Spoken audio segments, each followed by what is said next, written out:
Hey everybody, a little something different today. I did a consultation with Patty Lager of Dr. Morris Health Club. She's not fully affiliated with them exactly now. She kind of left and she's doing something on her own. But she does still recommend a lot of his stuff, and you can actually sign up to get a free consultation with her. Actually, not a free one. I think you have to pay a consultation with her at well, I'll put her email in the notes below, and also you can sign up with Dr. Morse directly and get one of his people to do a consultation as well. So it's whatever you want, and I'll put a link to Dr. Morse down below. But of course, many of you are anarchists, and they probably prefer to do it with an anarchist, and Patty is one. So you can do it directly with her, and she will actually do with you what she did with me, which I'm going to put the entire consultation, which is about an hour long or even longer, down after this intro. So you can watch the entire consultation I had. You can see how it all works, what she suggested for me based on what I had, and looked at my irises, and I did consultation based on what she saw in my irises. And at the end, she gave me what she suggested I actually do. So I'll put a link to that also in the notes so you can see what she's suggested. She's suggested a number of herbs to improve my health based on what she was seeing in my what I said were some of my issues, and as well looking at my iris. So very interesting stuff. I find this stuff fascinating. So I'm going to be doing this entire thing that she suggested I do. So I'll let you guys know here on my personal channel how that all goes. So it'll probably take me a little while to get it all because I'm here in Mexico and it's kind of hard to get it into the country because of government thieves, as usual, and idiots trying to stop you from getting stuff you want and wanting to extort you on it. But I might get it when I'm in Europe in the next couple weeks, or I'll find a way for someone to smuggle it into the country, as I usually do. So check out the consultation if you're interested. It was really fascinating to me to find out all this stuff, to look into my eyes, and you can actually tell your health through your eyes, which, you know, general medical doctors don't know anything about any of this stuff, and they have the body totally wrong. And actually, I think it's on purpose. They want to get you sick. Your average doctor probably doesn't even know that, but they're absolute idiots. And you can check out my video, why haven't people started shooting doctors and dentists yet? And it's true. They're absolute morons. And they don't actually look into anything. And what they're told to sell is stuff that kills you. So avoid that at all costs. And if you have some health issues, look into getting a consultation with Patty directly, or with someone at Dr. Morse's sort of clinic or whatever they do there. Again, I'll put the links to all that down below. So here was my consultation with Patty.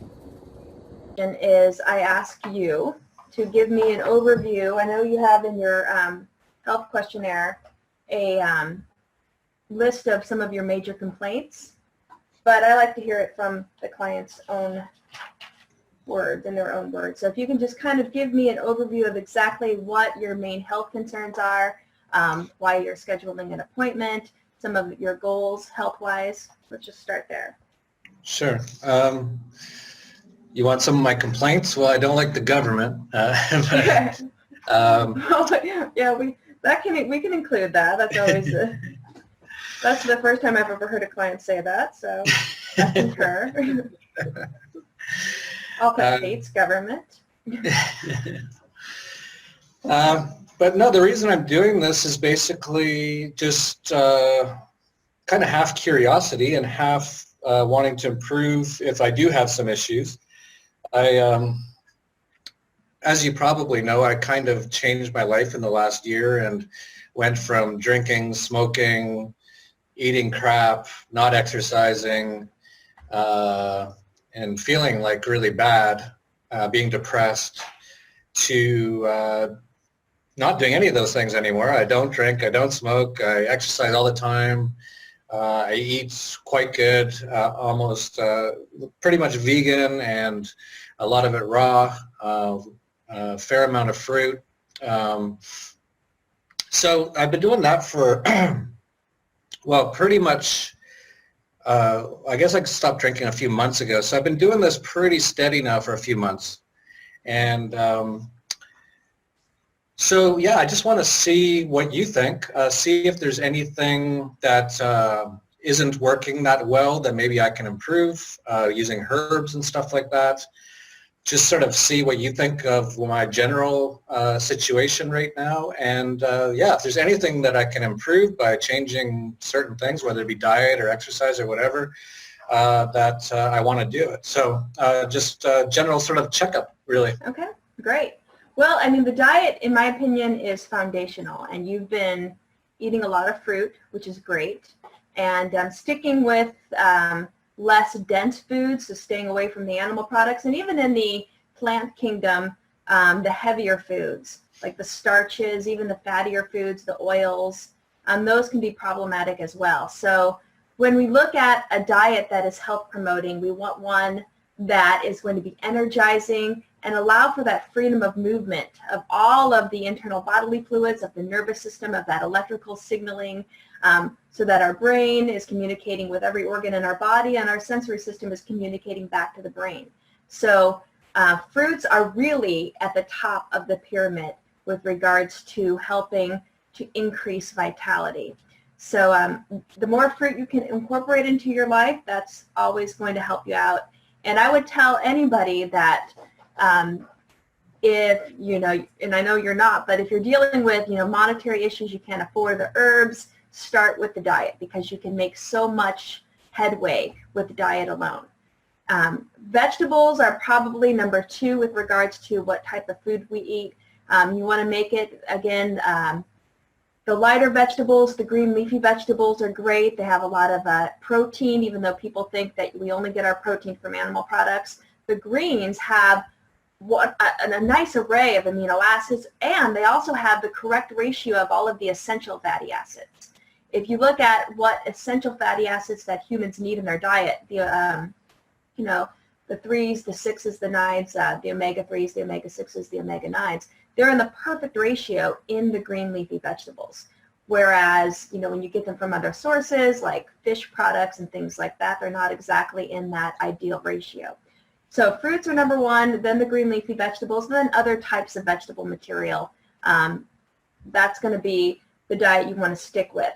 And, like for me, myself personally, with regards to diet, am I a fruitarian 100% of the time? No, I'm not. We had Indian food. So we do splurge on other types of vegan food, but we try to keep it away from the animal products. But when I'm going and I'm hitting it hard and I want to have a nice detox, I want to address certain, symptoms that I'm experiencing, I will definitely do fruit as much as possible. So what that might look like is maybe I'll do, like I did a couple of years ago, I did a 28-day grape fast where I did nothing but grapes for a month. And I was newly out of the hospital at that point, and I had surgery on my ankle, and I really wanted to clear up some of the drugs that were used on me when I was under the 3 surgeries they had to do to put my ankle back together, clear that out, and just clear out all of that nonsense that you accumulate through your life. So you can hit it hard for a short period of time, and then you can go back to eating other foods, but use this as a tool in your health. Use this as something you come back to when you really want to feel that vibrant life. And some people, they just eat this way as a norm. They eat just fruits and vegetables as a norm, and they experience high levels of health.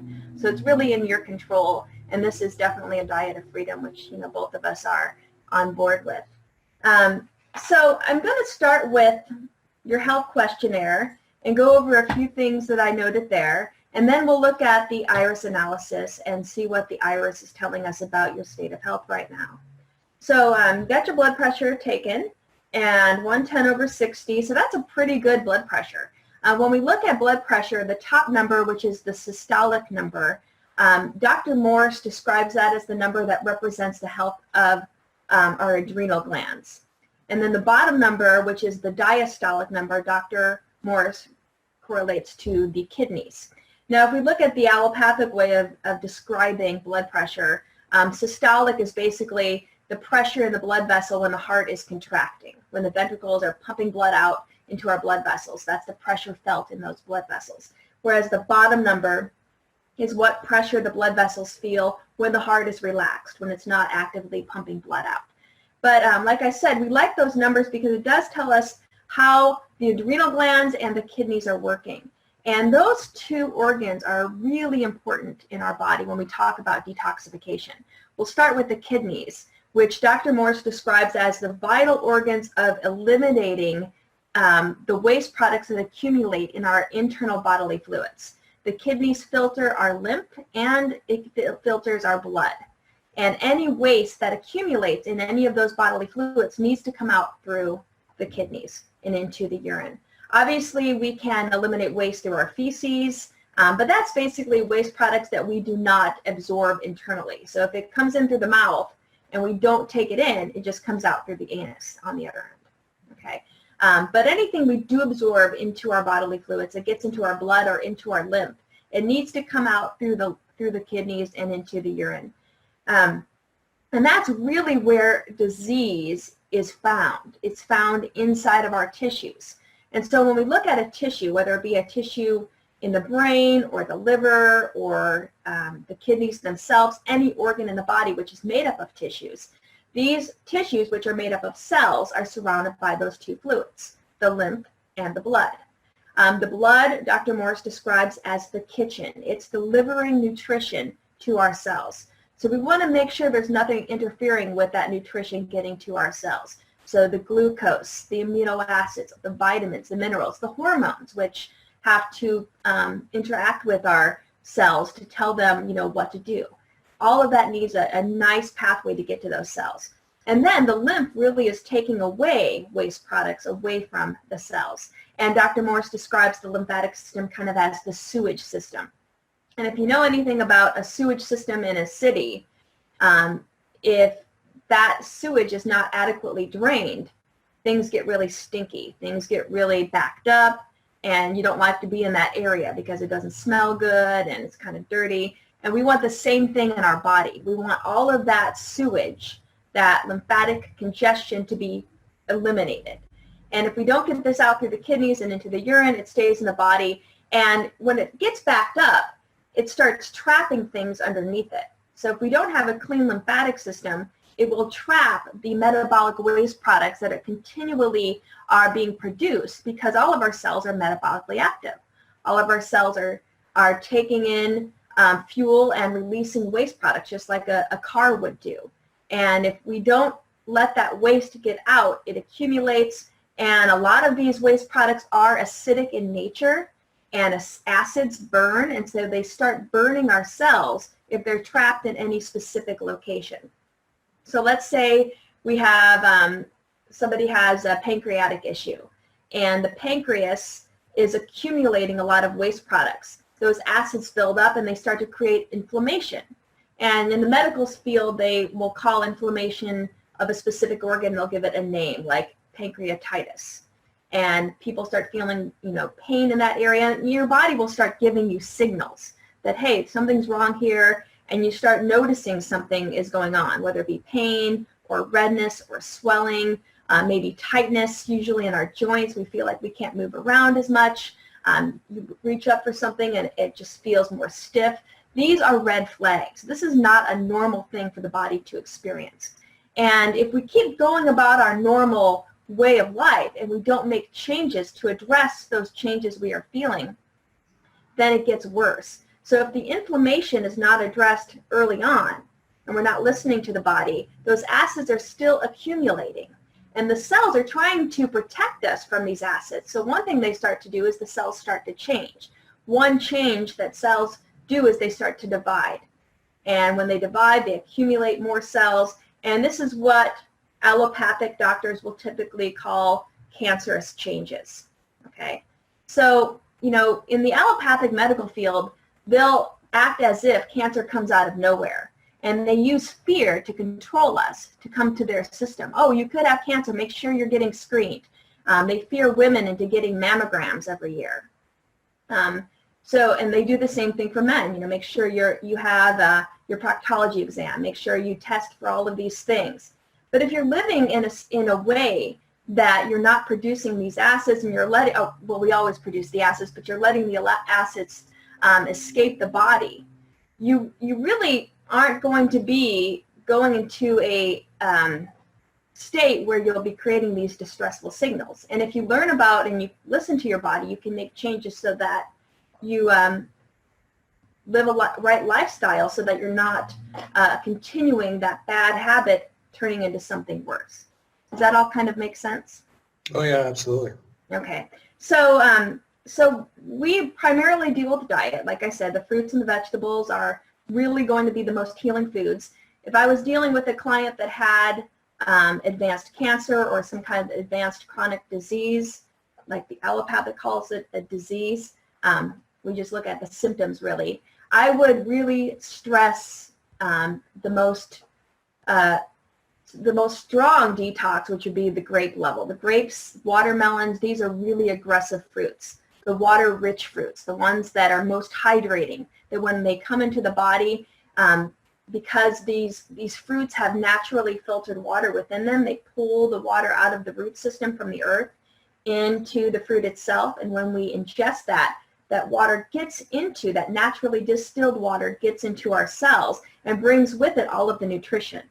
The simple sugars, the amino acids, the phytonutrients, all of that gets in more easily when it's in that fruit bundle.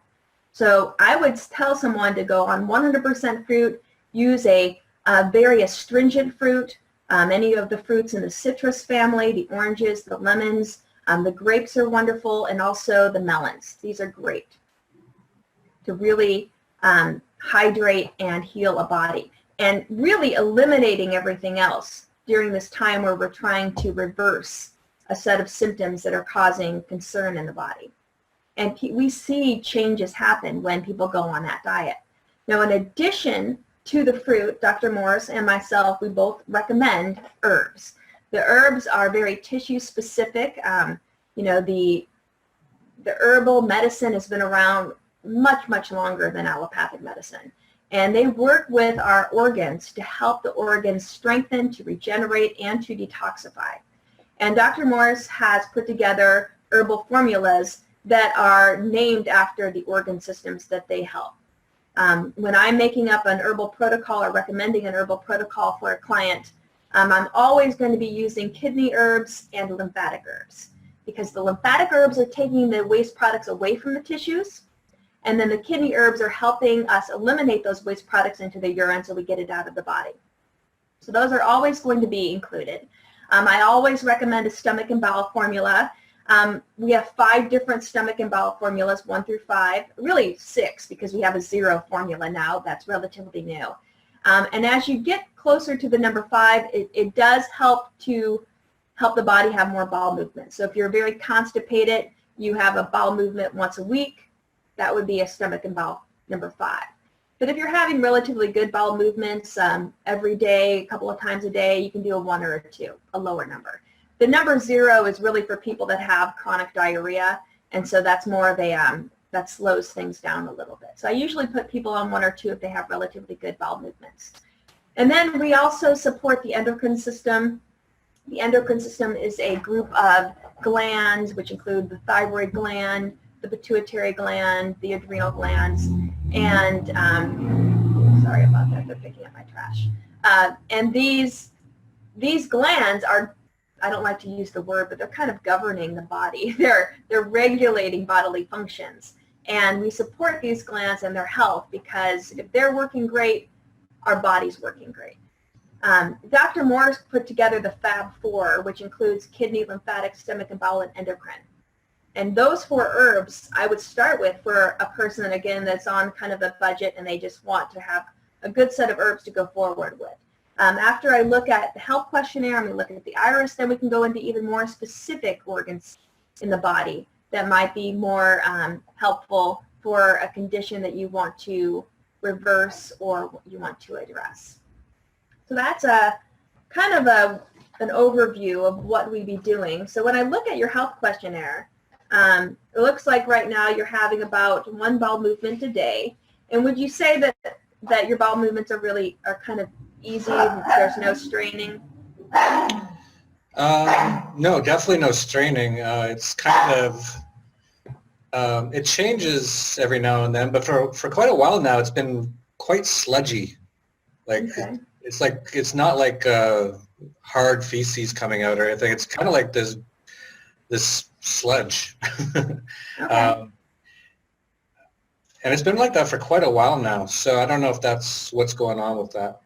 But it just comes out, that comes out pretty easy. And then That I'm actually kind of happy because since I've started getting more healthy, I do have the movement rate first thing in the morning, like within the first half hour of waking up, which is really nice. And so I'm glad about that because I didn't used to have that. When I was in bad shape, I was, it was all over the map. Mm-hmm. And then what I do now is I'll do right soon after a coffee enema, and then more stuff will come out, obviously. Yeah. And I do that almost pretty much daily. I totally love the enemas. Okay.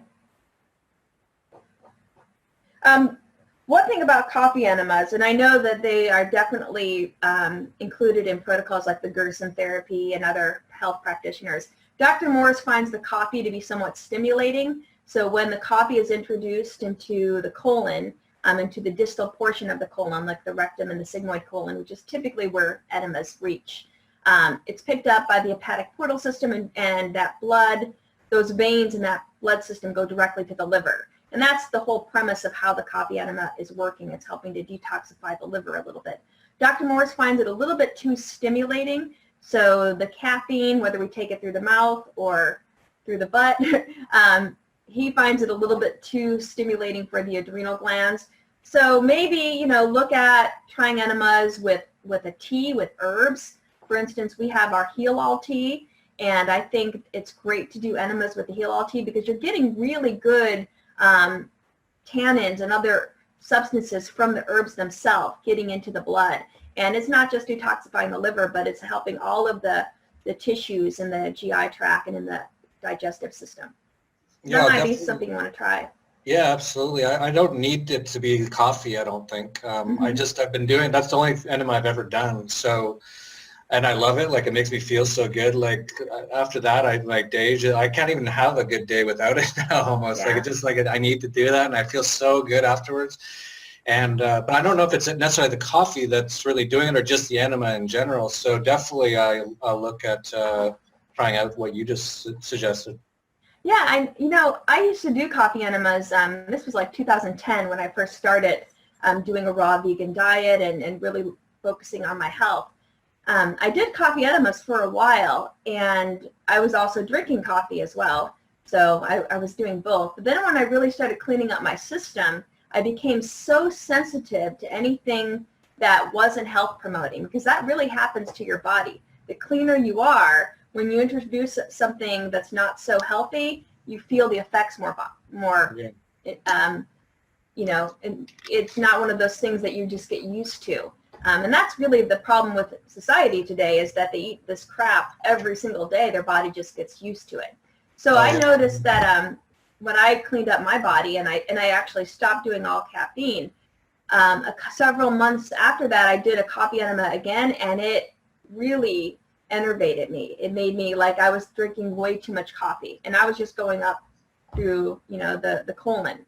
So it is a stimulant for sure. So try the heal-all tea with that. Heal-all tea is a tea that Dr. Morris also recommends for women with douching. It really helps to clean the vaginal canal and the cervical area. So if a woman has a pap smear that's abnormal and they're worried about the cellular changes there, we have seen amazing results with heal-all tea helping women with that. So douching and enemas, both great for heal-all tea. How do you spell heal-all? Heal, H-E-A-L, and then all, A-L-L. Oh, I thought it was some sort of Asian name or something. I didn't realize it was something that simple. Okay. No, and I can show you actually if we're doing screen sharing. Let me pull up some of these herbal blends that I might be recommending. Let's see if I can go back to, okay. Here it is. Can you see this? Yep. Okay, so it's just a group of herbs. They're loose leaf herbs. So you would just boil water, bring it to a boil, and then you add like a teaspoon, I think, per 2 cups of water. The directions are on there. And you let it simmer on low heat for about 10 minutes, and then strain off the herbs, and you've got a great tea that you can drink, you can use as a douche, you can also use for enemas. It's a super tea.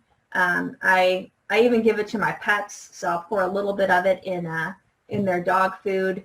and it's just very detoxifying. And this is another great tea that a lot of times you can just start with the tea itself and do the fruitarian kind of diet. So it's one of those things I would recommend. We've got several different tea blends that we have for clients, but Heal All Tea is kind of the one. That's why it's given the name Heal All. It really addresses a lot of concerns that people have. Great. I'll get some for sure. Okay.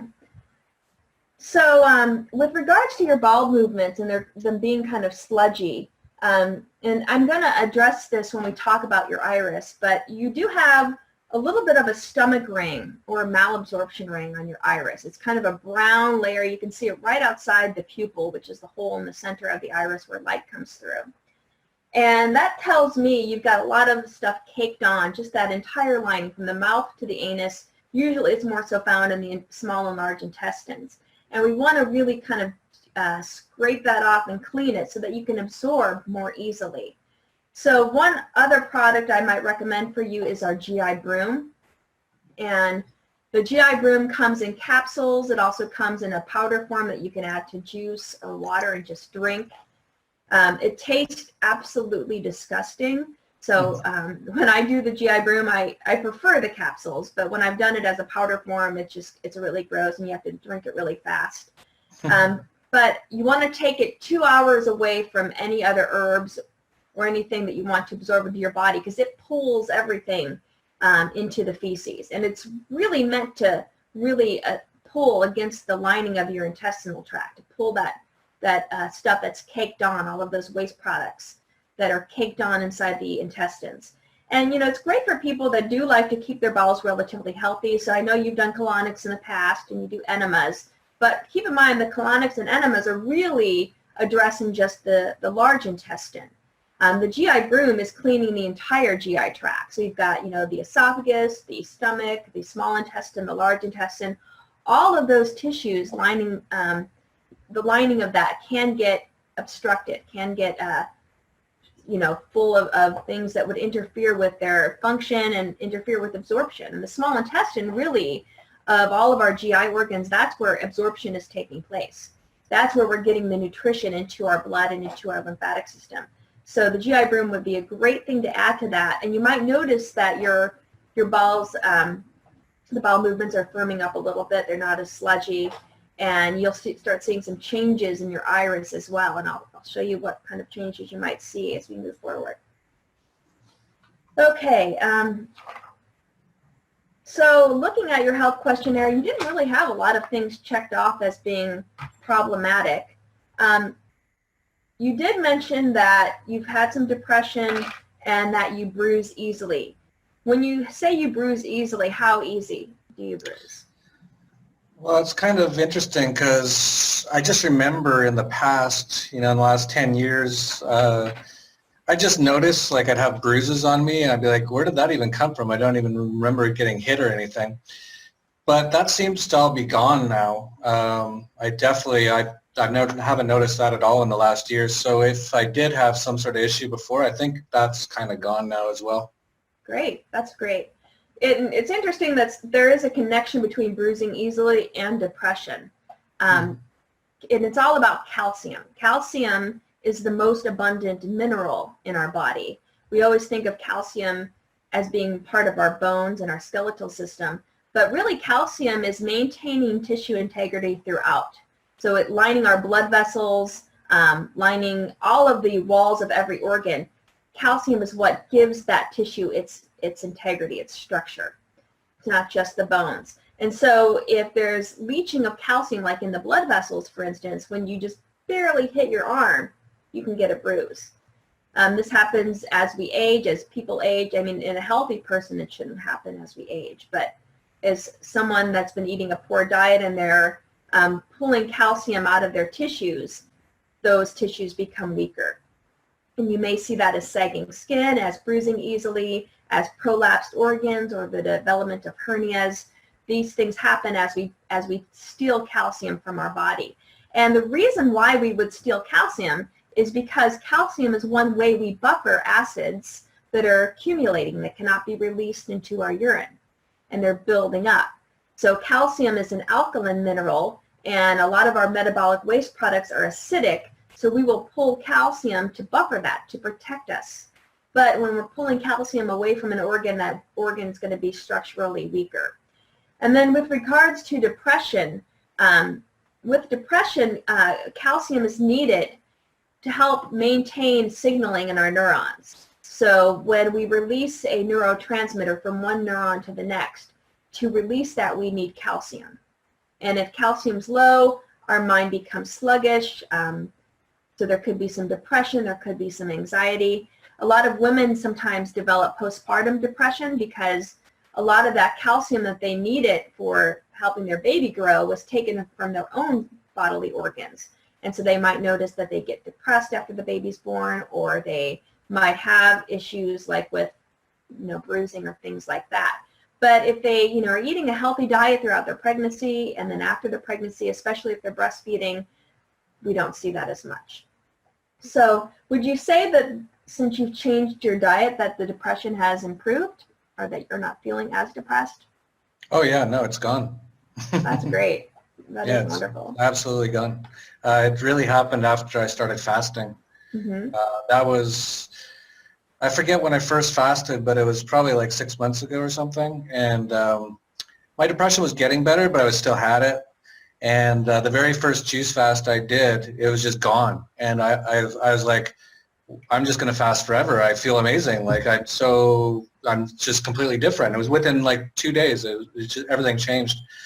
And then I stopped the fast after, I forget how long, 5 days or something. And kind of went back a little bit of depression, but nothing too crazy. And then did another fast, and again, it was just gone. And I was like, this is incredible. And then I learned about the mucusless-free diets, Mm-hmm. and Dr. Morse and all kinds of stuff. And then I changed my diet to, so even when I'm not fasting, I'm eating like the foods that you were suggesting, which are fruits and vegetables and not a lot of, thick food like pastas and breads and all that kind of stuff, and no meat and no dairy and any of that stuff. And so it's just gone now. So I don't know if it was fully related to the diet, but definitely once I changed my diet, the depression stuff just disappeared. It's absolutely gone. It's just like there's nothing of it left. It's absolutely gone. Well, definitely, diet is a part of the whole that has made that people do as a lifestyle change. So diet is a part of that. So is, our relationships, the stress in our life, all of that plays a part. But with the depression leaving so quickly with your change in diet, I think a lot of that has to do with the fact that you did an intense fast. You probably released a lot of acids, and you're no longer hijacking the calcium from your nervous system. So your nervous system is communicating more easily with other neurons in the brain, with your muscles, with other organs that are controlled by that. So that's great. Okay, adrenals. I'm looking at the next section of the health questionnaire. Really nothing major there. Gastrointestinal looks pretty good. You have had stomach ulcers or intestinal ulcers in the past? I don't know what an ulcer is exactly, but I've had stomach issues. I avoid medical doctors as much as possible, so I don't know. I've never had too much sort of diagnoses from them, but I had a lot of bloating in the last few years, like major bloating. It was like really like pretty bad, and just general uneasiness in my stomach all the time. And definitely I could tell a lot of it was related to drinking alcohol. Mm-hmm. That was always, as I was drinking, I could totally tell it was destroying my stomach, but I was like pretty suicidal, so I didn't care. I was just like, whatever ends this faster. Then it got to the point, well, I've had a few sort of shamanic sort of people do some things. I had, both of them were remotely, which is interesting. One was a Reiki sort of a thing, and he's like, you've got some sort of stomach thing that could be a problem. And then I had another shaman in another place do it, and they're like, yeah, you've got a stomach thing. I found I've used those people for certain things, and they're almost always right. So I just sort of assumed I have some sort of a stomach thing, but again, since I've changed my diet, the bloating's pretty much gone. The sort of general uneasiness is pretty much gone. Although it does come back, and it does come back when I eat things that are not just fruit and vegetable. So when it's more like pasta or bread or all that kind of stuff, I can definitely tell it's like not good on my stomach. Okay. But then if I just go back to more of my better diet, it goes away. So that's why I put it down as possibly being an issue. And from what I've read about things like leaky gut syndrome and stuff, like that definitely sounds like what I had.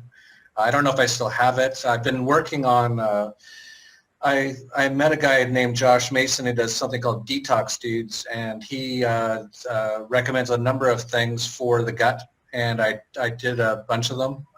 There's a leaky gut formula and all kinds of stuff, and then changing my diet. So I think in general, if it's not fixed completely now, it's definitely a lot better, and if not on its way to being fixed.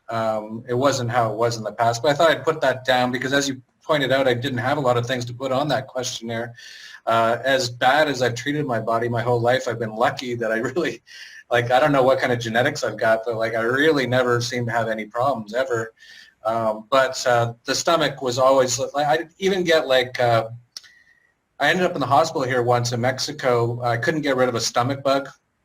Okay. And of course, I wouldn't go to the doctors until I was pretty much dead. They had to pretty much wheel me in, and then I would allow the doctors to look at me.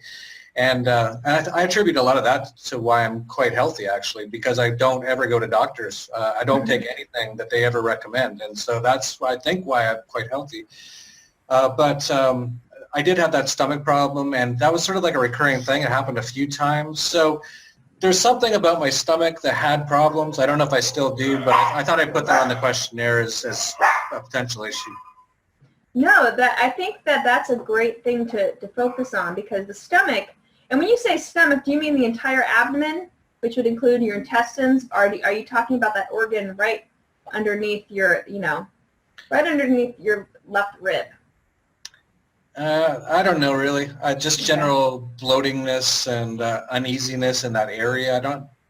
It's probably more than my stomach. It's probably the whole area. Okay. So it's probably just the GI organs, the tube, part of that tube.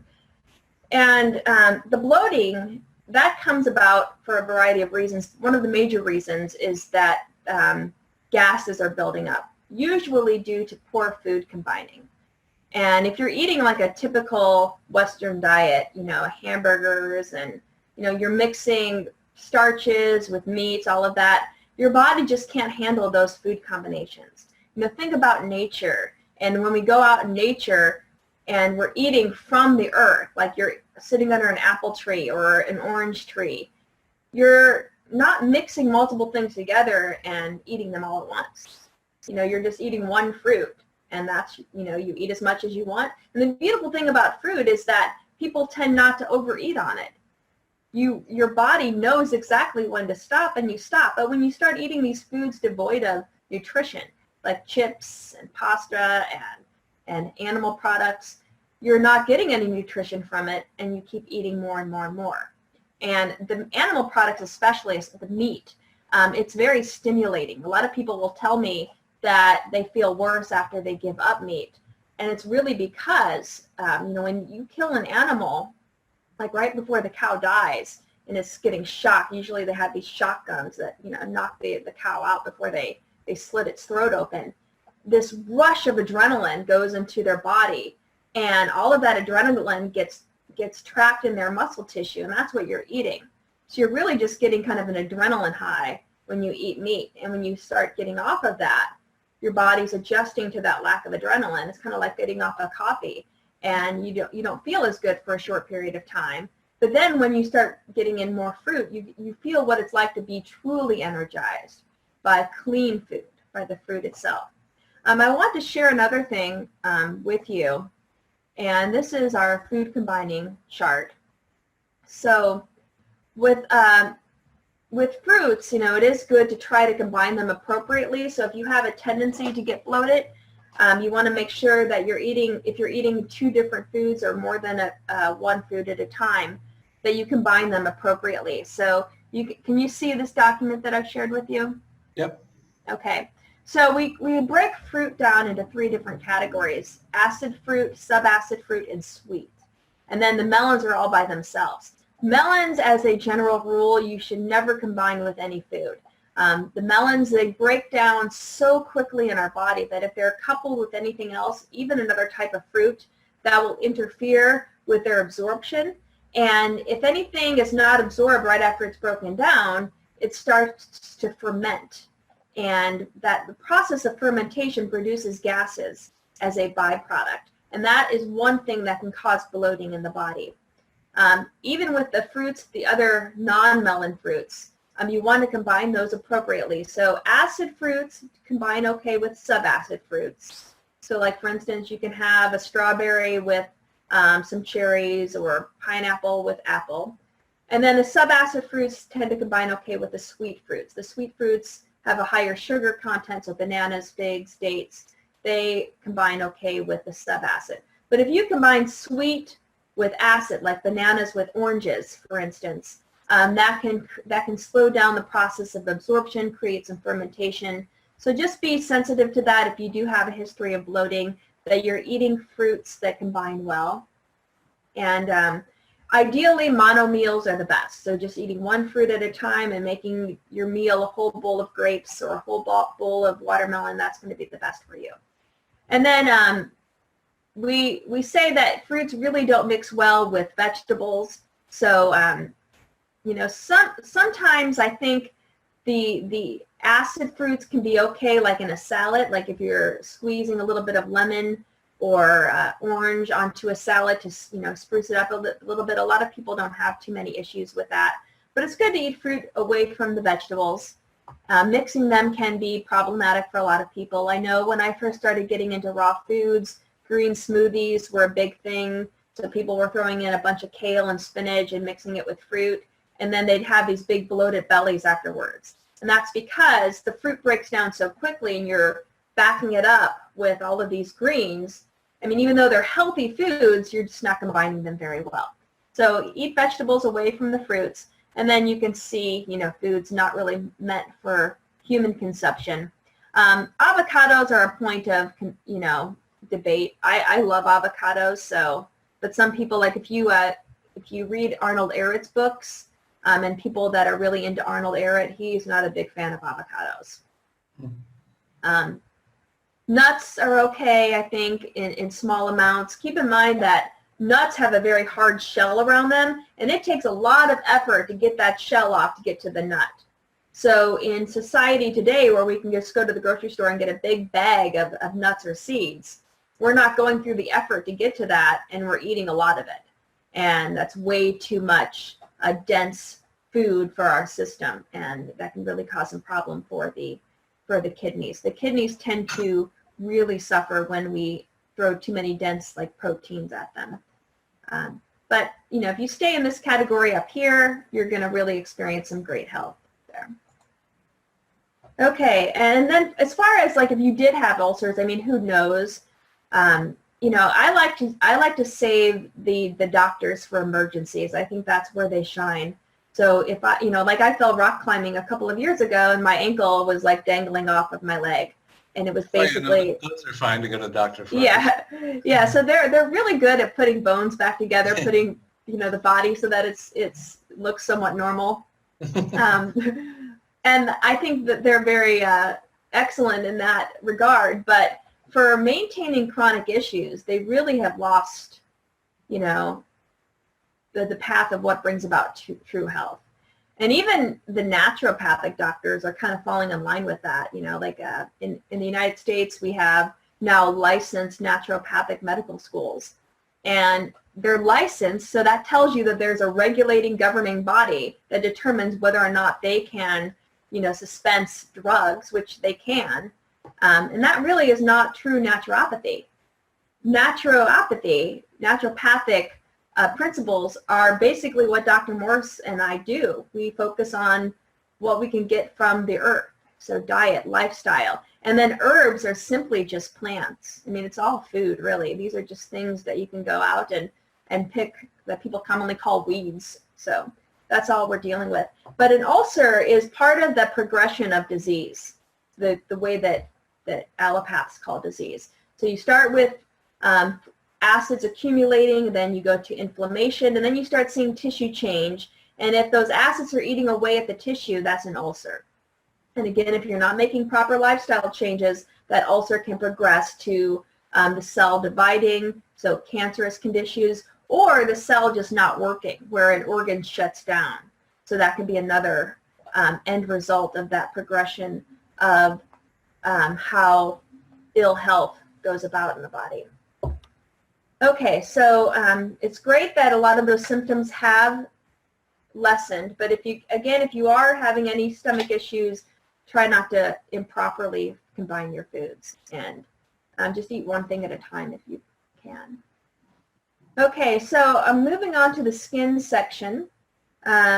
You said you had some blemishes, or I'm sorry, eczema, dermatitis on the nose. Are those main issues for you right now? I don't think I said the nose, but I had, no, they're not issues anymore. When I was younger, I had eczema, Okay. a really weird kind. I put something on my skin when I was younger that turned out to be the wrong thing, and it turned out to be almost like poisonous. And after that, I had all kinds of skin problems for a number of years, and it was really bad. Like, it was like I almost, like, my skin was falling off my body at one point. Like, Wow. it was absolutely horrible. And they gave me a bunch of steroids, cortisol steroids at the time, which helped. And then over time it got better. And actually, after I left Canada, for whatever reason, it all went away. So some part of it was something to do with the environment. Was just not good for my skin. And but then after I was about 25 years old or 30, when I left Canada, it all went away, and I've never had it back, except for, interestingly, as I've been doing this detoxing and stuff, it came back a little bit in the last few months, which I hear is what happens as you go back and detox. You actually go through those past symptoms again. So just briefly, for a couple of weeks, I kind of had some patches where it was in this exact same spots where they used to be, and I forgot all about the spots where they used to be, but I remember them as soon as it was there. I was like, oh man, I can't believe that came back. And it's pretty much already gone. So again, that's all seems to be gone now as well, so that's good. That's great, and you're exactly right. We do revisit even things from years ago, from childhood. Those things now, when you clean your body out, they finally have a chance to be released out of the body. And if the skin is the easiest route, that's the way it's going to present itself.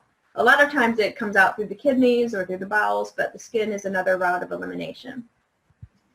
Okay. Yeah, those steroids, even the steroid creams, those are bad news. I mean, prednisone, all of the cortisol type of hormones that they use, it suppresses inflammation, but it's not healing. There's nothing in that medication that's healing the body. It's pushing it deeper into the tissues. And I've had clients go on prednisone, and they end up so much worse than they were before when they took it, and it's just, I would stay away from that. Well, I'll say when I had, my skin was at its worst. It was so bad I was taking hot and cold showers constantly to numb the pain. So I'd burn my skin and then freeze it over and over just to stop the pain.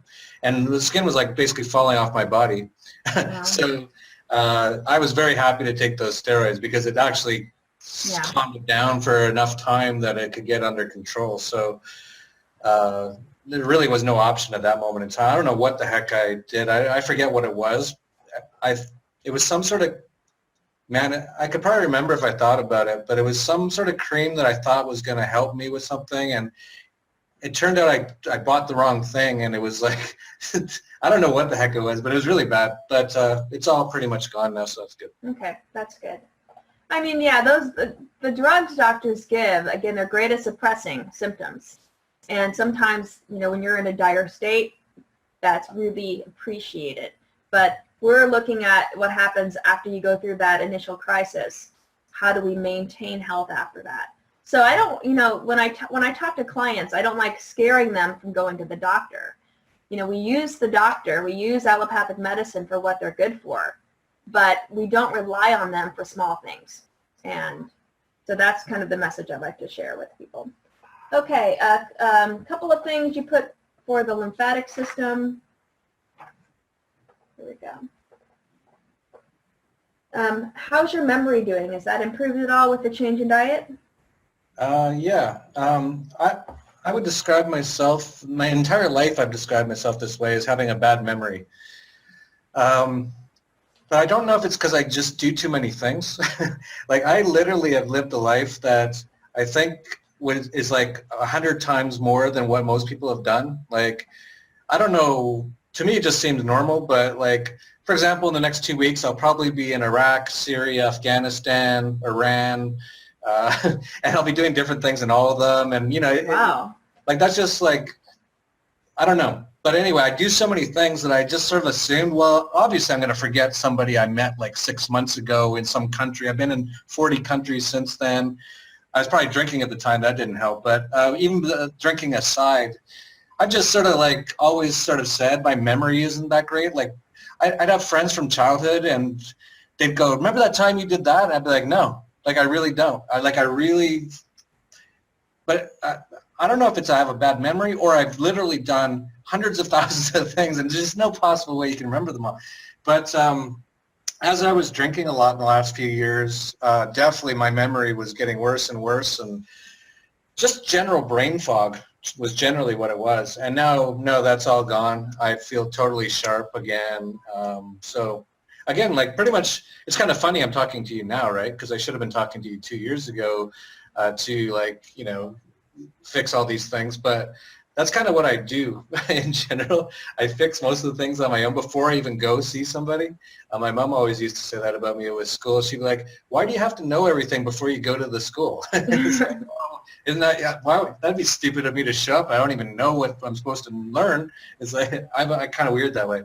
No, so everything's sort of fine with that. I feel really sharp, actually so sharp that I've been getting back into poker because I'm like, well, I'm so clear. I played the World Series of Poker this year. I'm like, I want to go play because I'm so able to focus and concentrate and remember things so much better than I have been in a long time. So no, that's all gone now as well.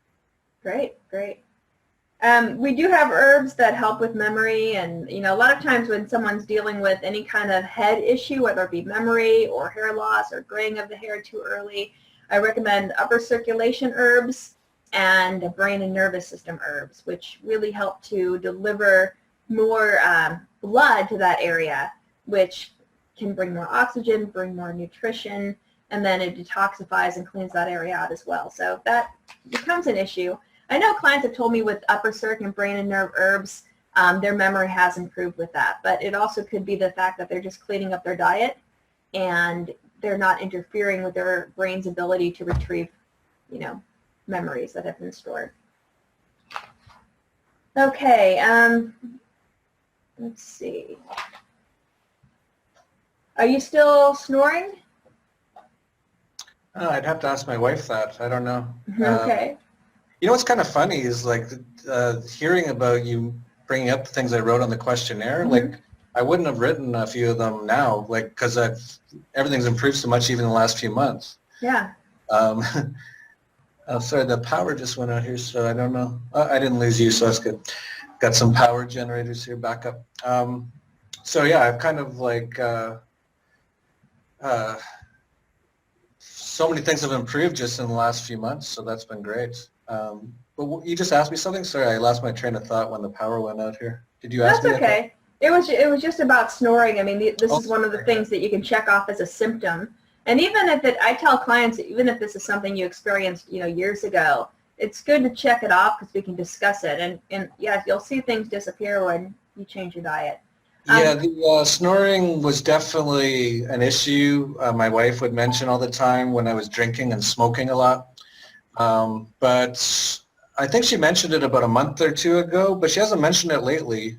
So I don't know, but I wouldn't be surprised if it's improved, just like everything else. Mm-hmm. Okay. And how old were you when you had your tonsils out? Good question. I don't really remember. I think it was like pretty young, like 10 or 11. I remember I was eating ice cream in the hospital, and I was all happy about the ice cream. I didn't realize, of course, what a joke that all is, as usual, but I was 10 years old. We didn't have the internet. Okay. Yeah, the tonsils, I mean, they're lining with, there's 3 pairs of tonsils, or 3 different tonsils that line the pharynx, one up behind the nasal cavity, back of the mouth, and then under the tongue. And they're part of the lymphatic system. They're there to protect us from anything we inhale or eat. And when you remove those, you remove that line of defense. You also remove that ability to cleanse the body, so things can back up in the throat. It's funny how doctors just love to remove structures and organs in the body. I know. Okay, so how is your urination? You checked off burning. Is that something you've experienced in the past? I checked off burning. Yeah. Have you ever had burning upon urination? So it could have been something in the past. Okay, yeah. Well, I had chlamydia once or twice, and that's how I knew I had it. Okay. It was kind of burning or whatever. So Gotcha. that's why I put that. And are you still experiencing lower back weakness? Oh, I put that. Yeah, because I just noticed, as someone who's been on computers his whole life and sits all the time, just seems like my back is never very comfortable and kind of weak. I've been working on that a lot, though, actually, with yoga and all that kind of stuff. So and doing tons of calisthenics now. So that's actually improved too. It's kind of funny. Like I said, we filled out this questionnaire a couple of months ago, and a lot of the stuff's already been fixed already just from changing these things. Right. I also got Okay. a standing desk too. That helps as well. So I don't sit as often now. Yeah, I mean, sometimes lower back can be because the nervous system, the nerves that receive sensory signals and send out information to the kidneys, they're right in that lower back region. So it could be a kidney issue, but sometimes it's also just structural, how we're sitting. But it should be strong. So it's probably mostly just from my posture and sitting, because I sit horribly when I sit. I'm improving it now because I've improved the muscles in my core so much in the last few months that I actually find myself sitting quite good now. But pretty much my entire life I've like slumped, and it just has not been good. Yeah, that's common. All right, and then drugs, you've mentioned you've done them all, so probably all the ones that the government doesn't like, but the ones that I think are more problematic are the ones the allopaths prescribe. Oh yeah, totally. Okay, so do you have any questions before we move on to the iris analysis? No, this is the part that I was most curious about, so I want to hear this. Okay. All right, so let me pull that up. So what I've done here, and let me know when you can see this. Yep. Okay, so we're going to be looking at your right eye first and then the left eye. The left eye was actually a little bit more clear, but both of them, we can analyze. So I made some notes. We'll pull those out. We'll start with the right eye. First, before we start pointing out specific structures, so a little history of the iris. It is thought of as a map of what's going on in the body. And, scientists have known that we have all nerves from every organ, every structure in the body end up at the iris. They never could understand why. And really, it's kind of an interesting thing, the way that the design of the body is put together, that the iris becomes a map. And you've heard the saying, the eyes are the windows to the soul. Well, it's also kind of a window to what's going on inside your body. So it's one way to look at the state of health of the body without doing all of these invasive things like, exposing ourselves to radiation or other types of scans that are quite harmful. So we're just looking at an overview of the state of health of the body, and we can look at the iris as a map.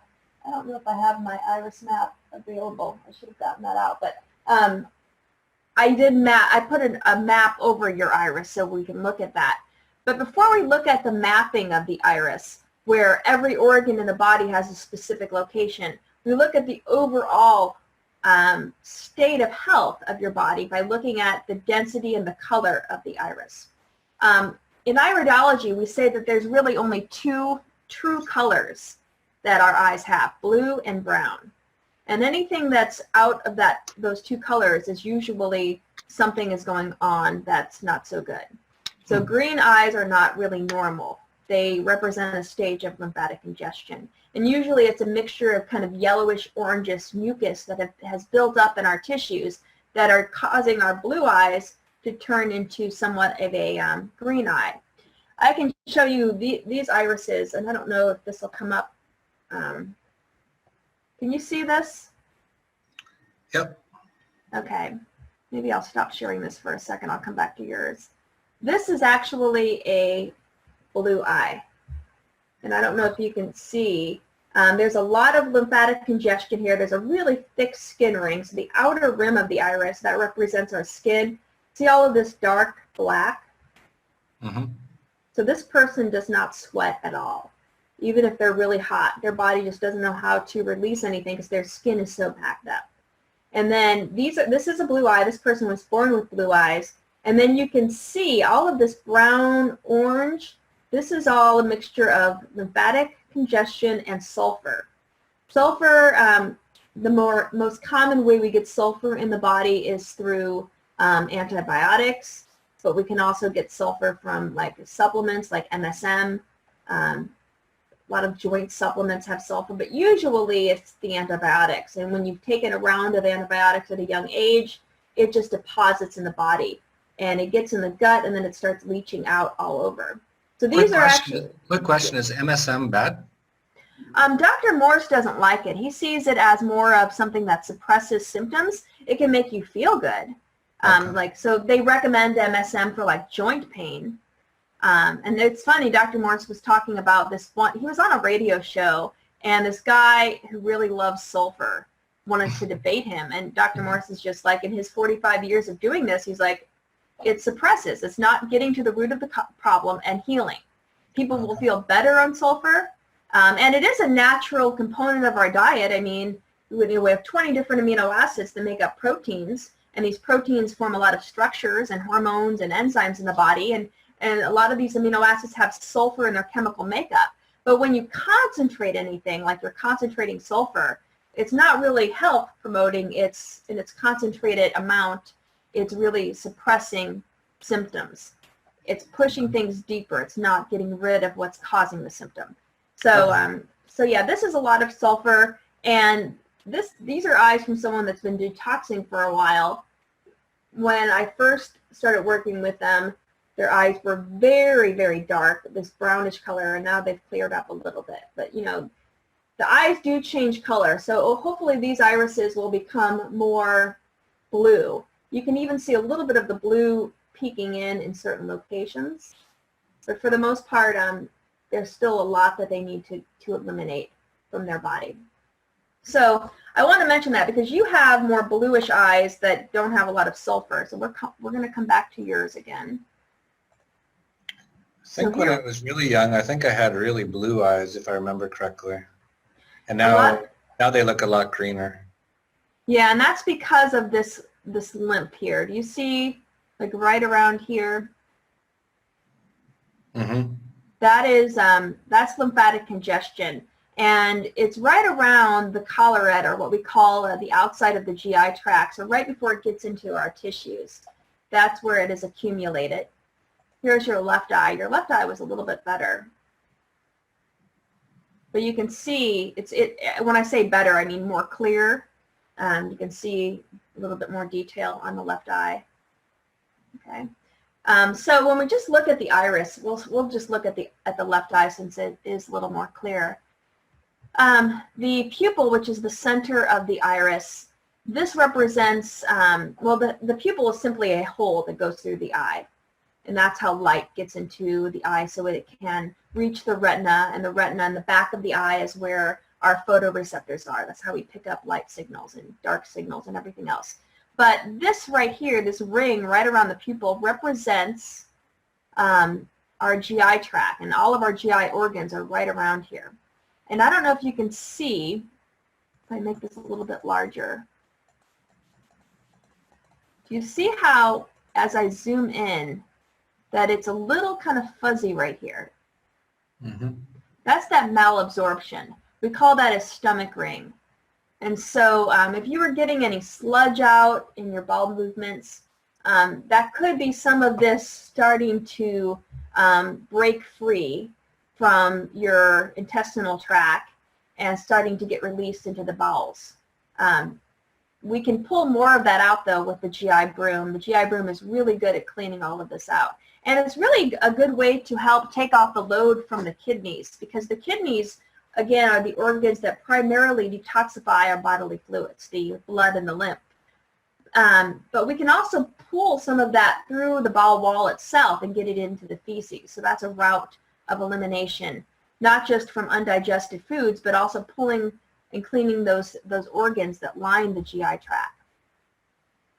I'm going to zoom back out for a second. The next thing I want to show you when we look at the entire, my computer's really slow here. We look at the entire iris. So I said that the skin represents the outside of the iris. And okay. So your skin is okay, and certainly it's a little bit dark, so there might be a little bit of congestion and a little bit of effect that the skin is expressing. I mean, would you say that you sweat pretty well? Would you say that you release a lot of waste products through the skin, rashes and things like that? I know we've talked a little bit about that from your past. Oh yeah, for sure. Okay, so there's still more skin cleaning we can do. Hot and cold showers, you mentioned that you did that as a child to help suppress the pain, but that's actually a great way to enliven and to detoxify the skin, is to do a hot and cold shower. Just go from as hot as you can go to as cold as you can go. And it's really good to start and end with cold. So always start with cold and go to hot, back and forth. Do like a minute or two. You can address specific areas. A lot of times we tell people to have the shower pointing to the back of the head, especially if they have a lot of head issues, poor memory, graying of the hair loss, sinus congestion. Right here is where the lymph drains the back of the head, and by doing hot and cold in that area, that can help to really open up those channels and to help detoxify the head. So right around here, this is, like I said, your GI tract. And there is all of that brown that we need to clean out. Now, outside of that, this is where all of your organs are going to be found, and I'll show you a map of that in just a second. The first thing I want to show you, see how there's white? So there's white overlying the blue. You kind of see that? Mm-hmm. That's mucus. And mucus tends to accumulate where acids are building up, because again, it's a way that we can kind of protect ourselves from the burning acids onto our tissues. So your eyes were probably very bright blue when you were young because you haven't lived as many years to accumulate so many acids that have led to the more white showing up. A lot of times Dr. Morris will say this white is associated with dairy consumption. So he has seen in his 40 plus years of doing this that people that drink a lot of milk or eat a lot of cheese, they tend to have more white mucus showing up in their iris. Dr. Morris himself was, he grew up on a dairy farm, so he knows that firsthand. Yeah, we were made to drink a lot of milk when we were kids, so that makes sense. Yeah. Now, I will say, looking at your iris, you have really good genetics. So this is probably a big reason why you could abuse yourself physically so much with drugs and alcohol and your lifestyle, and you're still around and you're doing pretty good for the most part, The way we tell genetics, your constitution, your physical constitution, is we look at the fibers. And so from the pupil to the perimeter of the iris, there are these little fibers. And how straight they are represents how strong you are genetically, or how strong your constitution is. So I've got some clients, and I don't have this person's eyes, really they have more of a strong constitution as well. Their fibers are relatively straight. But I've got clients where their fibers are really wavy, and they form these little pockets. And they don't go straight from the pupil to the perimeter, and they have a weaker constitution. So the more wavy the fibers are, the more likely their constitution will be weaker, And for these people, they're going to really feel the effects of illness very quickly. So when they have a cold, they have it for a couple of weeks and they're down for a while and they don't recover as quickly from illness. So that's what the Constitution is telling us. And people with strong constitutions, they can get into a lot of trouble. They are the people that never go to the doctor, and that's usually a good thing. But they just push through it. They keep going. They don't stop. Whereas the people with the weaker constitution, they're in the doctor's office every other week because something new is coming up and it's really interfering with their life and affecting them more. Another thing I see when I look at your iris before we get to the map, see these rings? They kind of look like rings on a tree. Yep. See one there? And yours kind of go around. We call these nerve rings. And a nerve ring is typically associated with weaker adrenal glands. So if your adrenal glands have been very stimulated throughout your entire life, whether it be from coffee consumption, stimulating drugs, even meat products, or just living a high stress life where you're constantly putting stress on yourself, we develop these nerve rings.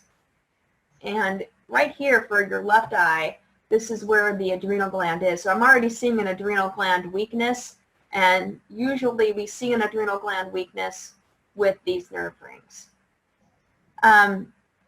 Also, these deeper lines here that radiate out, that's called a radii solaris. And when this, like this line right here, see how it kind of touches the pupil? That means that this is probably a genetic weakness. Whereas if the radii solaris, like this one, doesn't really touch the pupil, this is something that has happened to you since you've been born, so it's not necessarily genetic. So we're going to start looking at the specific organs these lie upon and discuss what structure or organ in the body would be affected. And then finally, you can see these dark spots. Mm-hmm. Those are drug deposits. These could be like medicinal drugs that you got from your doctor. They could be drugs from drugs that are considered illegal. A lot of times, though, it's iodine or sulfur deposits. So it could be a variety of things.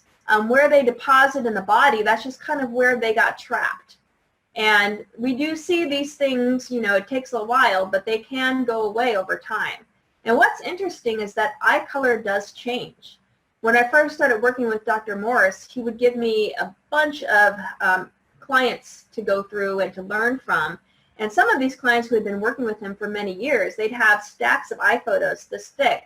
And I would just go through the history of their eye, and I would see the eye color change. So brown eyes becoming blue, green eyes becoming blue. I mean, we have true brown eyes. Usually people with darker skin pigmentation have true brown eyes, but you can even see those becoming brighter and more vibrant. They don't look as congested and dark. Okay. I've noticed my eyes changed in the last 6 months for sure. And people will tell you that. I mean, when somebody looks at you and you've been detoxifying and really trying to heal your body, they'll tell you you look healthy.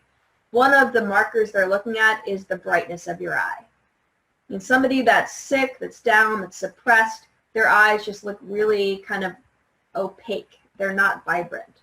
Someone that has true vital energy coursing through their nervous system and their bodily fluids, their eyes are going to express that as a true color coming through. So let's come to the right eye. We're going to come back there again. There's a little bit of a glare, but we can see most of the organs here. So the next slide I have is showing the map of the iris going over your iris. Okay, so you can see all of these different organs here, like the thyroid gland, the kidneys, the adrenals.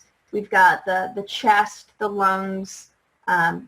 This isn't exactly the iris map that Dr. Morris uses that I would use in the office when I have a client right in front of me and I can show them. But for the purpose of recording this and on video, I think it serves the purpose. So what I'll do is I'll go back to looking at your iris without the map, and then we'll point out certain areas that I'm a little bit concerned about.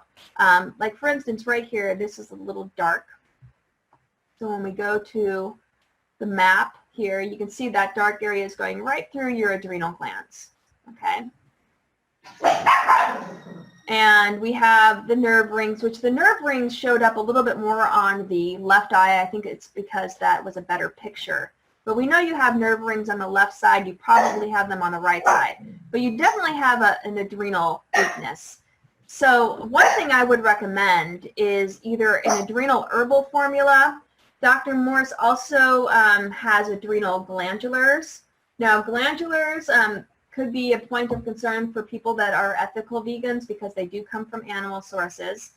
But some people that have really weak adrenal glands, and the adrenal glands are just really bringing them down. So if your adrenals are really low, your energy is going to be so low. And when you detoxify and you remove all of the stimulants from your diet, your adrenals get even lower and people can't function. So in those cases, we might suggest an adrenal glandular. I like to reserve those for when it's really needed and I need to get the person out of bed in the morning. They don't have the energy to get up and going. For you, I don't think we needed a glandular at all. The top number of your blood pressure was 110. So your adrenals are doing pretty good. We like to see 120 for that top number. That's a really strong number that says that the adrenals are working at their best. So yours might be a little bit under, but I think an adrenal herbal formula would be great for you. Okay? Okay. We can also throw in a little bit of licorice root. We used to have licorice root in our adrenal herbal formula, but we took it out because for people with high blood pressure, it can cause the blood pressure to go up even higher.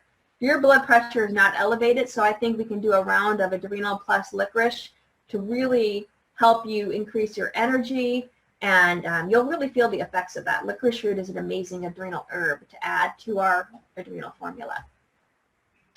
Okay, coming back to the right eye again.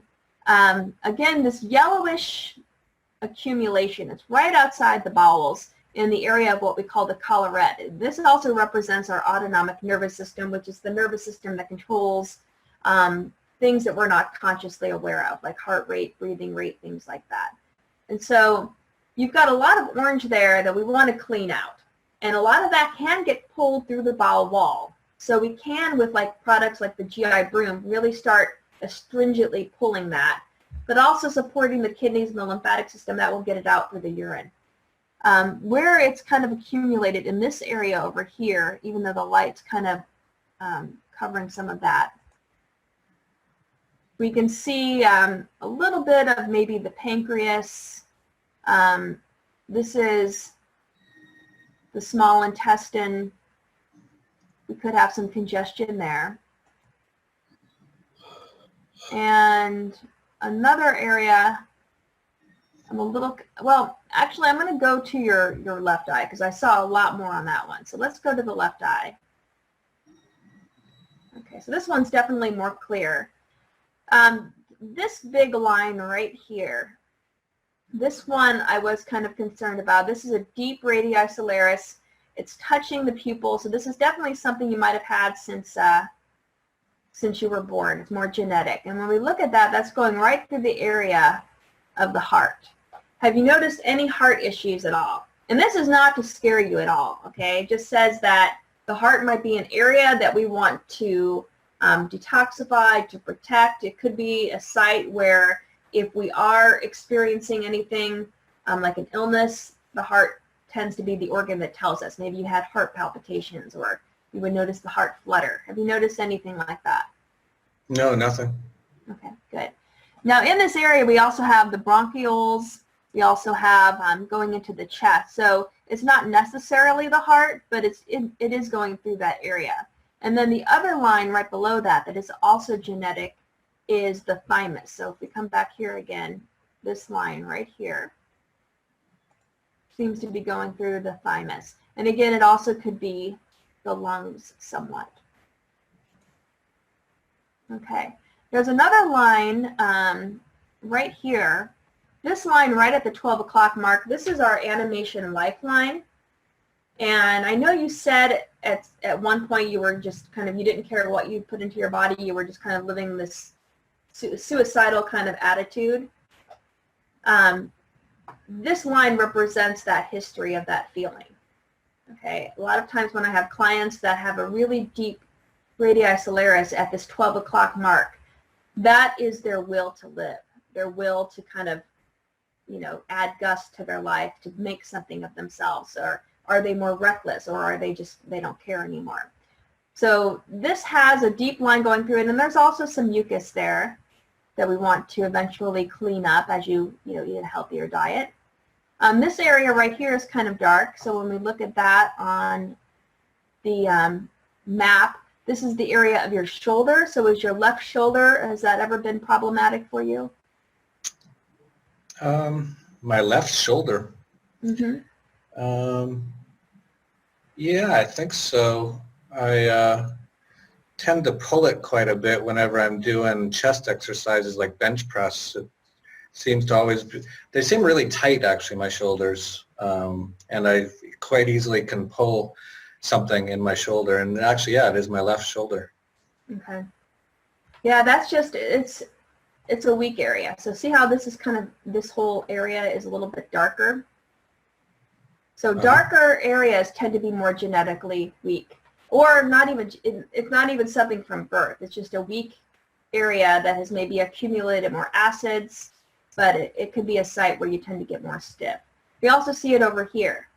See this line right here? It's a little bit darker. And when I put that on the map, that's going to be in the area of your trachea, in your throat. Do you notice like you're clearing your throat often, or you tend to get sore throats, or you have issues with your vocal box, your vocal cords? Yeah, like even right now, like I can tell it's sort of clogged up or something. Yeah. Okay. Like my voice changes a lot. It seems to, I don't know what it is about my throat, but well, you had your tonsils removed when you were young, and the tonsils are basically lymph nodes on the surface of your throat, and they're helping to clean that area out. And if you remove the lymph nodes, or if you remove the tonsils, you're not cleaning out those acids as easily as someone that still has those structures. And so more acids accumulate, more mucus surrounds that, and you just tend to have more of a weakness in that area over time. So there's that animation lifeline. We talked about it already. Let's see. Okay, we talked about that. So your left adrenal also had a weakness. So right here, this little dark spot, that's the left adrenal gland. Okay. So the nerve rings plus the adrenal, I would definitely recommend some adrenal support. I think our adrenal herbal formula with licorice is going to be great. Now some of these drug deposits, like here, here, and here, where they reside, where they end up showing up on the iris, can tell us about the state of health of that organ where they show up. So the one right here, that's in the area of the cervical spine, which is the neck. So do you notice like your neck maybe getting stiff? Yeah, definitely. Okay. And that too could be, when those drugs were introduced into your body, you just had a hard time clearing them out because, the tonsils were taken away from you. We have the one right here. This is in the area of the urinary bladder.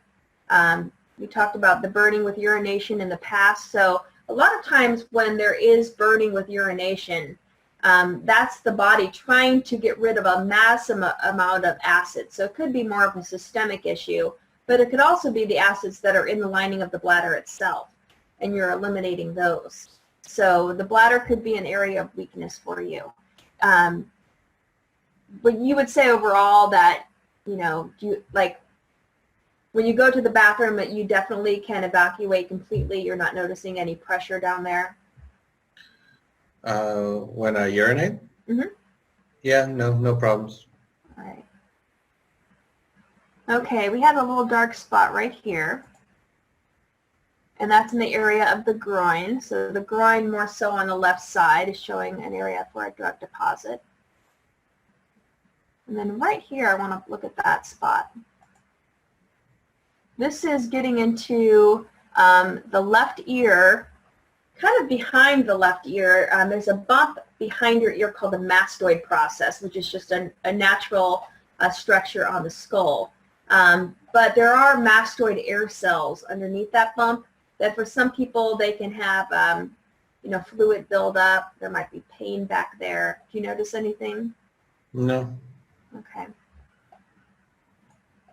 Now, as far as your stomach is concerned, I know that was a point of weakness, just with the bloating and what they thought, or what you thought could have been an ulcer, the pain. When we look at the color of the intestinal organs, see how this is a little bit darker compared to outside of that? Mm-hmm. I mean, a lot of this is lighter because there's a lot of mucus accumulation. So all of this white, we definitely want to remove and eliminate. And as you start to enhance elimination and you're strengthening the kidneys, you're getting the lymphatic system to pull all of these acids out, that mucus protecting that tends to go away. So the eyes will get brighter and more blue. But it's definitely darker in this inner ring. And that can mean that your GI organs are just a little bit more sluggish compared to outside of the GI tract. Same thing we see on the right eye. It's a little darker here compared to the outer ring. So the GI broom, I would definitely recommend to clean that out. Also, if the stomach is closer to the pupil, and then outside of that we have the small and large intestine. But the stomach right here, right next to this malabsorption ring, if that's darker, that could be low acid. And a lot of times people think that they get heartburn because they have too much acid in the stomach. Usually it's the opposite. They're not producing enough acid. They can't break their foods down appropriately, and proteins start to putrefy, starches start to ferment, and that produces very acidic gas products that can burn the lining of our organs there. So by enhancing the function of these organs, everything comes into line and you don't experience those symptoms. Okay, so other things we can look at, like where we see darker patches of the mucus, like right here, there's a lot of mucus in this line. So I can see what that represents. Oh wait, that was the wrong eye. Let's go to the left eye. So this is the medulla. Again, this is kind of the back of the neck, maybe the upper part, getting more into the cerebellum. Do you ever have any issues with kind of dizziness? Do you ever feel kind of like a little off kilter? From time to time, not too much. Okay. By cleaning this out here, and that's right in the back of the head, right kind of where the vertebral column attaches to the skull, that will help with any kind of balance issue. But all of this needs to be cleaned out. All of this white mucusy stuff and this orange stuff, it all needs to kind of get pulled out, whether it be cleaned lymphatically through the kidneys or pulled through the bowel wall directly. Both are routes of elimination. I don't think I see anything else that's standing out for me. Do you have any questions about the iris specifically that you want to ask me? No, I think that's good. I do have a related question just Sure. about kidney filtration. The last time I checked it was a few weeks ago, and it wasn't filtering. Okay. There was nothing. I did a dry fast for 24 hours, Mm-hmm. and I didn't check it too well, but I definitely noticed there was stuff in there, which I never noticed before. So that seemed to do it. But then I stopped the dry fast, and then I checked afterwards, and my kidneys weren't filtering again. So I haven't checked recently. I should check, but I would have guessed that they're not really filtering right now. So I was wondering what you think about that and what I need to do. Well, yeah, dry fasting is something that's excellent to enhance kidney filtration. And so, and when we filter the lymph specifically, that's what we're seeing in the urine. We're pulling all of those acids and that mucus out of the lymph. It shows up in the urine. So doing dry fasting, I recommend, up to 36 hours. I know people go longer than that, but doing that intermittently is fine. Try to concentrate when you are eating foods kind of in the middle of the day.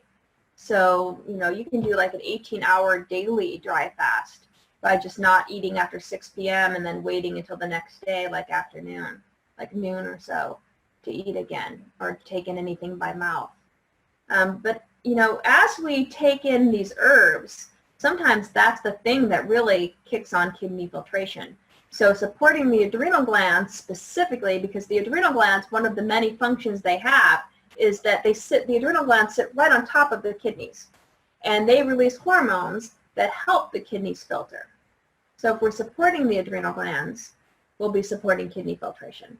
And then taking the herbs for the kidneys too will help as well. Okay, great. So you might see a difference with the filtration in the urine after you start doing the herbal protocol. Okay, great.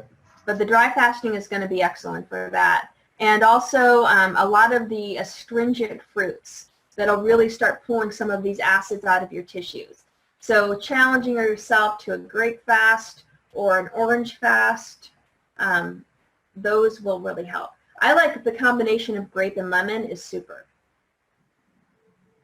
I drink organic grape juice every morning. I actually intermittent fast every day. Okay.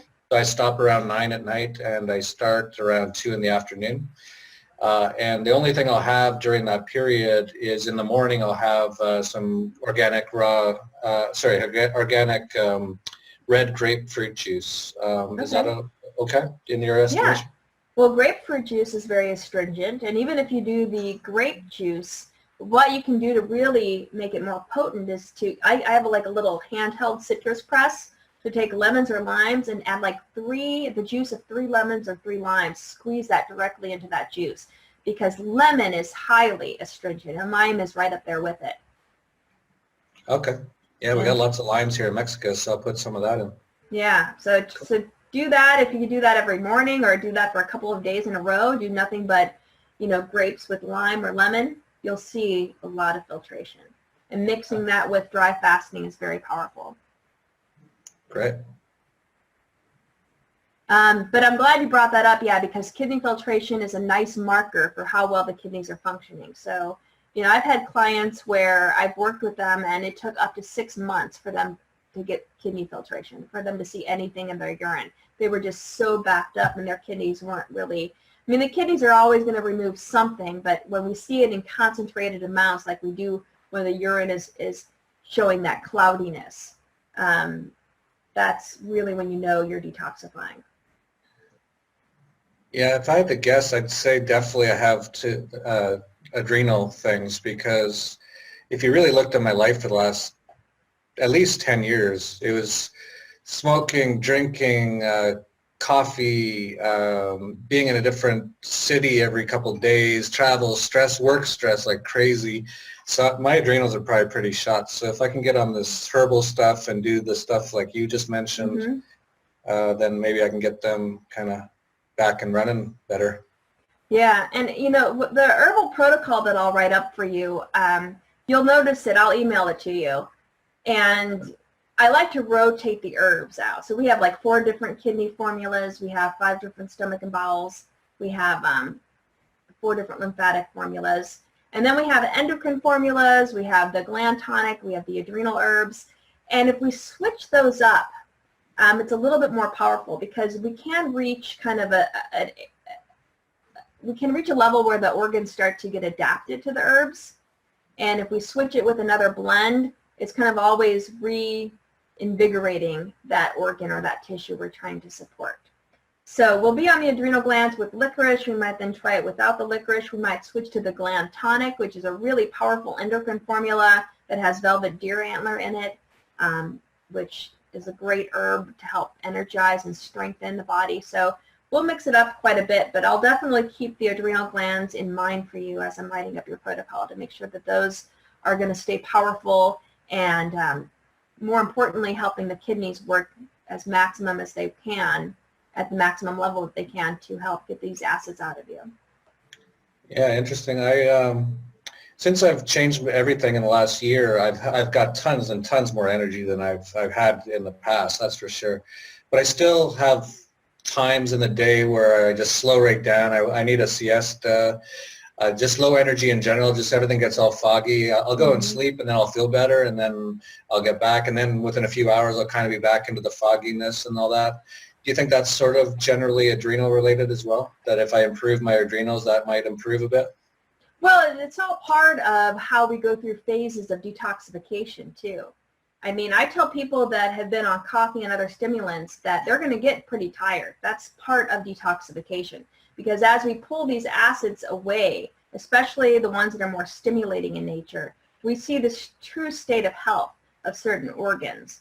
And so adrenals, it's not uncommon for the blood pressure to drop because we're pulling all of those stimulating acids out of the adrenal tissue, and they get lower in their function, and you're not feeling as energized.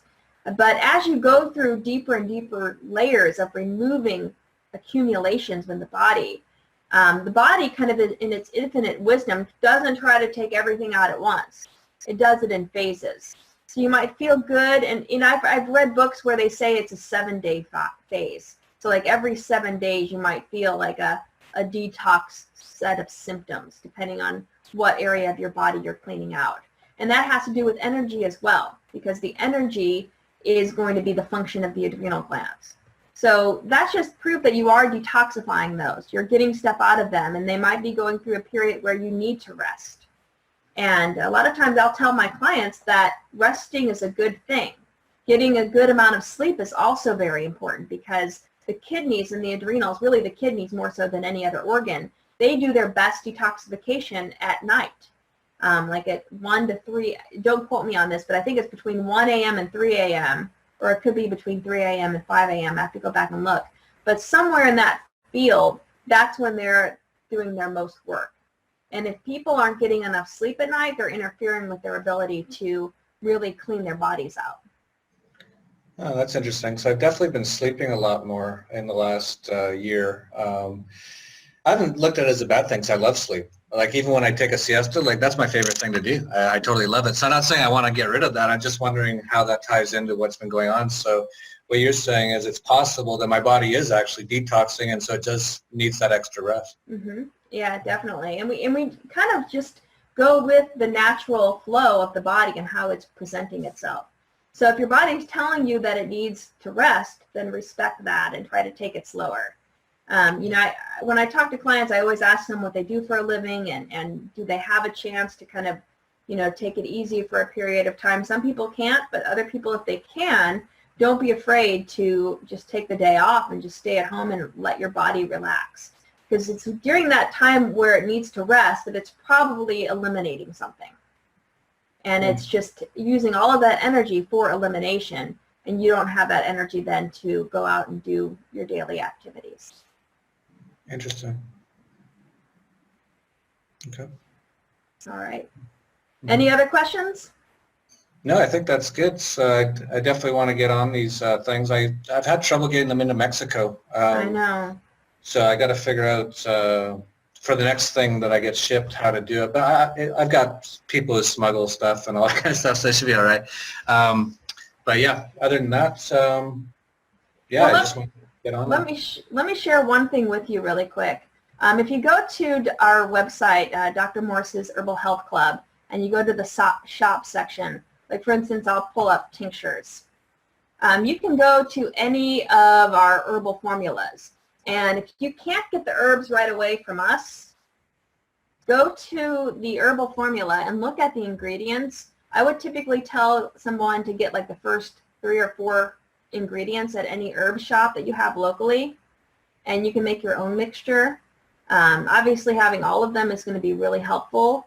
And then I would add to this, maybe some licorice root as well, and mix them, in even amounts in a little tincture bottle, and then just take 1 full dropper 3 times a day of that mixture until you get the herbal formulas from us. But, I would go through here, and I would go, for you, I'd focus on the adrenal formula, on a kidney and bladder, on a lymphatic. We also have the dry herbs and capsules. The liquid herbs are a little bit more powerful, but the dry herbs do have benefit, especially for the stomach and bowels. And in the stomach and bowels, we don't want them to be absorbed as quickly, so the dry herbs tend to stay in the GI tract and do their work there. But we have them in both capsules, in tinctures, alcohol tinctures, or glycerin tinctures. I think the alcohol tinctures are a little bit more powerful than the glycerin, but some people just don't like the taste of the alcohol, so the glycerins are there, and those are great for like dogs and cats and kids. So there's a lot of things you can choose from. But yeah, you can always go to an herb shop and just kind of get what you need if you're having a hard time getting them to where you are. Because we deal with clients all over the globe. We have some of our distributors. I know we have a distributor in Europe. So if you are traveling, our botanicals, I think, is in Greece, I want to say. And you can go to ourbotanicals.com, and if you're going somewhere, have it ship it to where you're going to be in Europe, because they ship throughout Europe for us. Oh, okay. Yeah, I'm going to Europe. So it's Our Botanicals? Yes, OURBOTANICALS. So it's all one word, ourbotanicals.com. And we have distributors somewhere in Europe. So that's typically what I would tell any of my European clients to order through, and they'll get their herbs a lot faster. Okay, awesome. Yeah, I'm on it right now. So will you be recommending some stuff that I should buy after this? Or, because I wrote down already what you told me I should get. Mm-hmm. So I will send you, I'll probably send you a 10-week protocol. Okay. And I'll just send it to your email address or however we've been communicating. And it will tell you how often to take each herbal formula. And we'll rotate it probably every 2 weeks or every 4 weeks. I kind of reintroduce a new set of herbs. And this will get you through 10 weeks. And then after the 10-week part, we can have another consultation as a follow-up, or you can just, message me or email me to let me know how you're doing. And if you want to continue with the herbal protocol, I could recommend new herbs. Or, just as a mainstay, just do something like Heal All Tea or the Fab 4, which we sell as kits on our website. Or there's even the 14-week protocol that Dr. Morse designed, which is not really specific for any individual, but it's just a nice general detox people can do for 14 weeks. So there's a lot of options where you go from here. But I will, as part of your consultation, it does include a protocol, an herbal protocol written up for you. Awesome. I'll look forward to seeing it and getting on it. All right. Awesome. Thanks a lot. No problem. Thank you. All right. Take care. All right. Bye. Bye. So I hope you enjoyed that. If you watched the whole thing, that was pretty long. But if you did, all the links are down below to how to sign up to get your own consultation with Dr. Moores or with Patty directly, an anarchist, or as well to check out what she sent to me as herbs to take and what she suggested I do. I'll have that all in the links down below. So I hope you enjoyed that. And if you did some of this stuff and it helped you down the road, definitely mention it in the comments here in the future so that people can know it helped them, it helped you, and then they might want to try it as well. So hope you enjoyed it.